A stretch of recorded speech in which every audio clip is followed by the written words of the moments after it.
Hello students, welcome to maths class.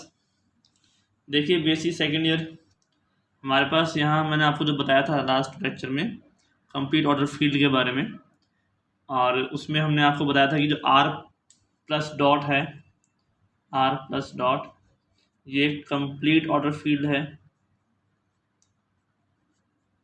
Complete order field है और इस ये जो है सभी अभिग्रहितों का पालन करती है। पहले तो फील्ड के सभी अभिग्रहितों का, फिर ऑर्डर्ड यानी कि क्रमित होने का, और फिर कंप्लीट होने का।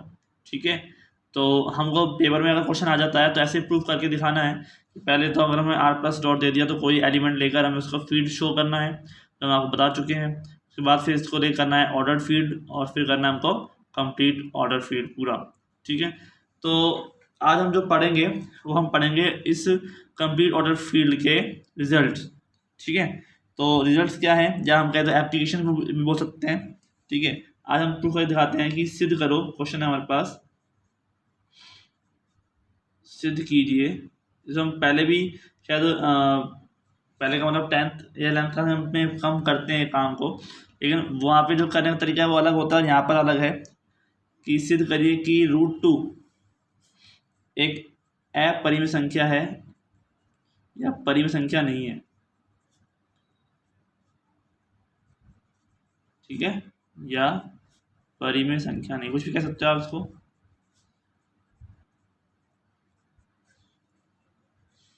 तो हम पहले ये प्रूफ करेंगे कि √2 परिमेय संख्या नहीं है, हमें जो प्रूफ करना है ना, तो हम उसको उल्टा मान के चलेंगे कि √2 जो है वो एक परिमेय संख्या है। मतलब कि ये कहना चाह रहा है कि कोई भी ऐसी संख्या नहीं है जिसका स्क्वायर करने पर मुझे 2 मिल जाए।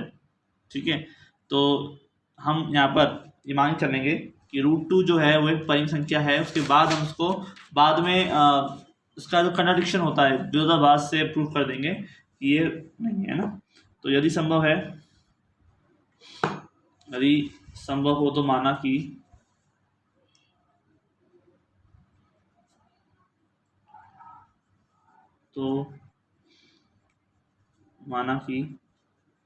√2 एक परिमेय संख्या है।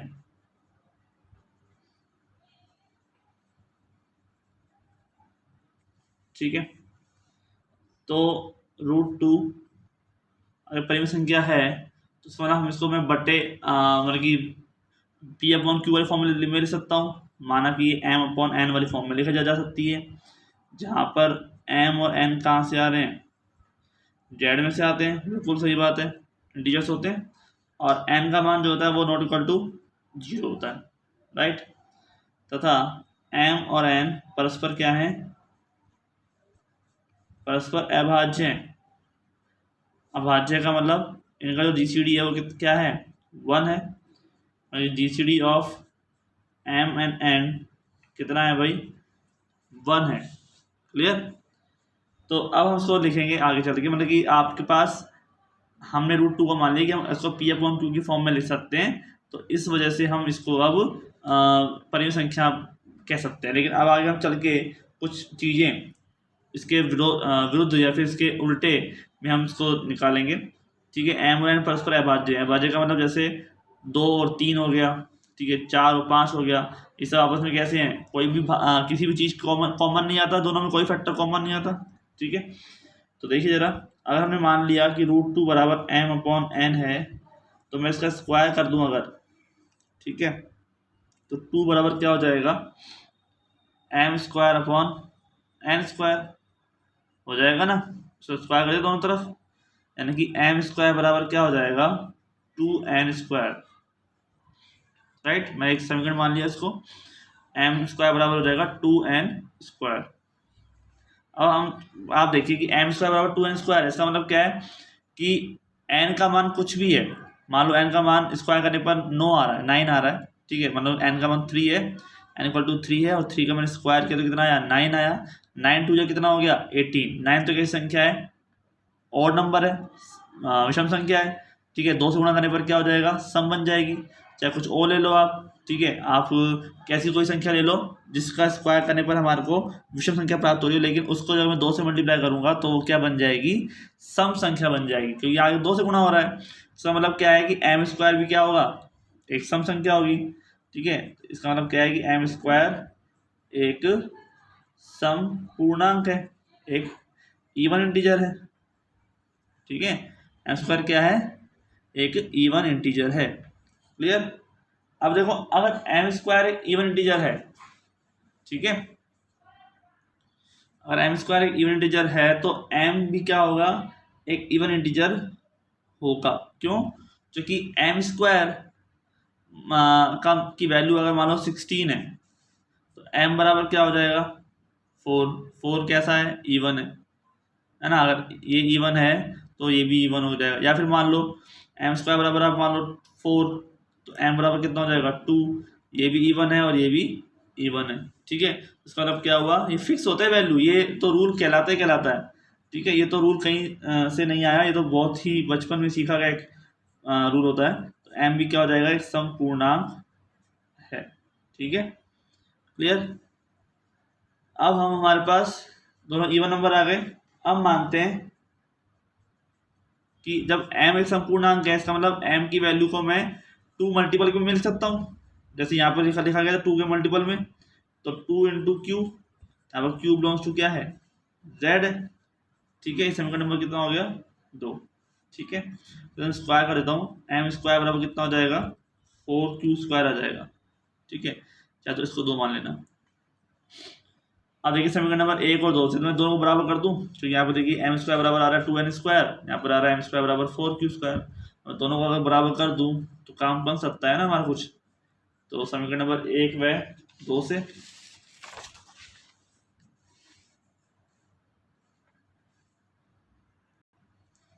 ठीक है, तो समीकरण नंबर 1 व 2 से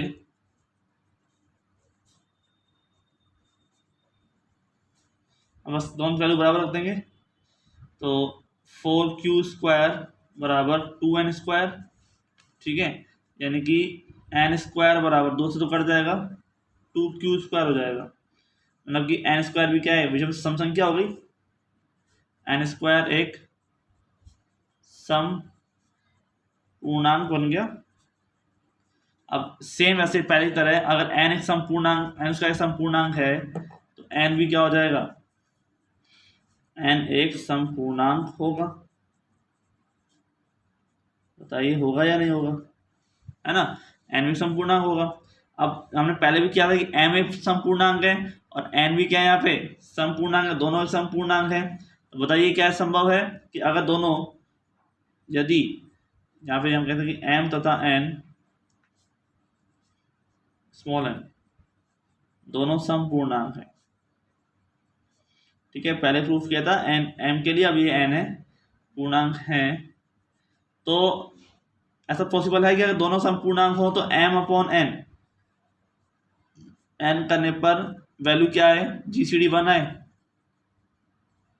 ठीक है। दोनों में कुछ भी कॉमन ना हो, दोनों कैसे, दोनों डिवाइड करने पर कुछ भी कॉमन नहीं हो, ठीक है। वैल्यू क्या है, 1 आए, ऐसा हो सकता ही नहीं है, ठीक है। जीसीडी क्या है, 1 आए, ठीक है। यानी कि दोनों का जो कॉमन फैक्टर है वो 2 हो, अभाज्य संख्या हो, ठीक है। m अपॉन n कैसा हो, एक प्राइम नंबर हो। ऐसा पॉसिबल है क्या, क्योंकि अगर मान लो m संपूर्णांक है और मान लो वो 16 है और n संपूर्णांक है मान लो वो 2 है, ठीक है, तब दोनों का फैक्टर क्या हो जाएगा, 2 आ जाएगा। लेकिन 16 है, ऊपर नीचे कितना है, 4 है, तो कितना आ जाएगा, 4 आ जाएगा, ठीक है। ये मैंने वो निकाला है जीसीडी, ठीक है, आप डिवाइड में समझ लेना इसको। जीसीडी जो है इसका 2 आया है, ठीक है, यानी कि महत्तम समवर्त है, और 16 और 4 का क्या आ जाएगा, 4 आ जाएगा जीसीडी, ठीक है, ये जीसीडी है। तो अब देखिए यहाँ पे ओनली 1 तो नहीं आ रहा ना, जीसीडी 1 तो नहीं आ रहा, जीसीडी तो वैल्यू 2 भी आ रही है, 4 भी आ रही है, हो सकता है कुछ और भी आ जाए। तो इस हिसाब से हम ये कहना चाह रहे हैं कि अगर m और n दोनों समपूर्णांक है तो ये चीज़ पॉसिबल नहीं हो सकती कि दोनों का हम डिवाइड करें और जीसीडी क्या आ जाए, 1 आ जाए, ऐसा पॉसिबल नहीं होगा। जो हमने पहले चीज़ मानी थी, हमने पहले ये माना था कि दोनों का जो जीसीडी है वो 1 आएगा, सो ये हमारा जो है मान्यता वो क्या है, विपरीत है। ठीक है, जो कि m तथा n के परस्पर अभाज्य होने की मान्यता के विपरीत है। ठीक है, मान्यता के विपरीत है। तो इसका मतलब क्या हुआ कि √2 को परिमेय संख्या मानना गलत है। √2 क्या हो जाएगा, अपरिमेय संख्या।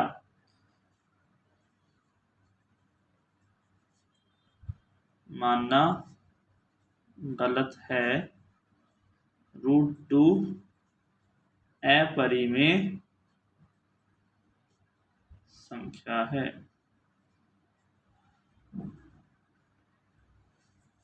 ठीक है, कोई दिक्कत नहीं। ठीक है स्टूडेंट्स, तो समझ में आ गया आप लोगों को। इस तरह से ये जो है इसका एप्लीकेशन प्रूफ होता है। सेम इसी प्रकार से किसी भी परिमेय संख्या का अस्तित्व नहीं होगा जिसका घन 3 हो। ठीक है, यानी कि 1√3 पावर 1/3 जो है, मतलब जिसका घन 3 हो, ये भी हम प्रूफ कर सकते हैं। सेम इसी तरह से कि √2 जो है जहाँ पे हमने प्रूफ किया कि अपरिमेय संख्या है, वैसे हम वो चीज़ प्रूफ कर सकते हैं। तो इसका जो यूज़ करते हुए हम इसके एप्लीकेशंस के अकॉर्डिंग काम में लेंगे इसको हम। ठीक है, जो हमने अभी किया खनिज क्षेत्र के रूप में। तो आगे चलते हैं हम। हमारे पास इसके एप्लीकेशंस के रूप में एक टर्म्स और आती है कि जैसे हमने ये तो प्रूफ कर दिया कि आर जो है एक कंप्लीट ऑर्डर फील्ड है। ठीक है, आर जो है एक कंप्लीट ऑर्डर फील्ड है, लेकिन अब हम ये प्रूफ करेंगे कि कौन सी क्षेत्र जो है वो कंप्लीट ऑर्डर फील्ड नहीं होता, कौन सा नंबर जो सेट होता है। तो हम यहाँ पे देख रहे हैं कि परिमित संख्याओं का समुच्चय थ्योरम है हमारे पास कि परिमेय संख्याओं का जो समुच्चय होता है Q, परिमेय संख्याओं का समुच्चय जो Q है वो पूर्ण वर्ग या पूर्ण क्रमित क्षेत्र नहीं है। ठीक है, पूर्ण क्रमित क्षेत्र नहीं है। तो परिमेय संख्याओं का समुच्चय Q पूर्ण क्रमित क्षेत्र नहीं है, इसका मतलब क्या है कि Q के पास एक ऐसा सबसेट S जो नॉन एम्प्टी है, अरिक्त है, विद्यमान है, जिसमें हमारे पास क्या है, या तो उसके अपर लिमिट यानी कि उच्चक व निम्नक, ठीक है, सुप्रीमम और इन्फीमम में से कोई भी चीज विद्यमान नहीं है, यानी कि उच्चक अभिग्रहित या निम्नक अभिग्रहित में से कोई सा भी अभिग्रहित सेटिस्फाई नहीं करेगा। ठीक है, तो इसका मतलब ऐसा हम लोग को एक सेट जरूर मिलेगा इसके अंदर। तो हम उस चीज को प्रूफ करते हैं।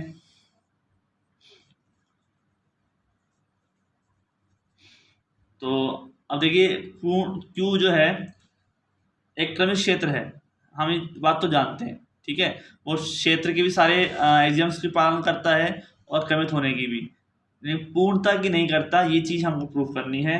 तो ये बात तो हमको ऑलरेडी पता है कि Q जो है एक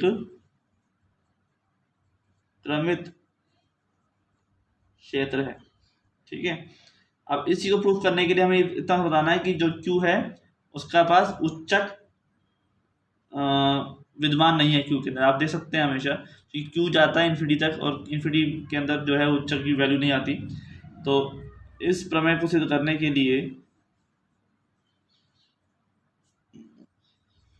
को सिद्ध करने के लिए केवल इतना बताना पर्याप्त है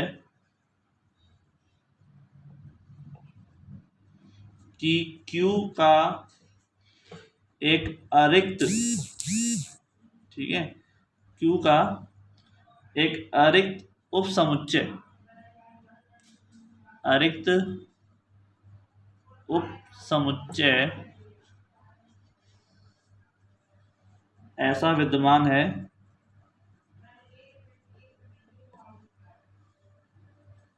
जिसके ऊपरी परिबंध जिसके तो क्यू में है परंतु उच्चक क्यू में नहीं है, ठीक है। परंतु उच्चक जो है ना क्यू में नहीं है, ठीक है।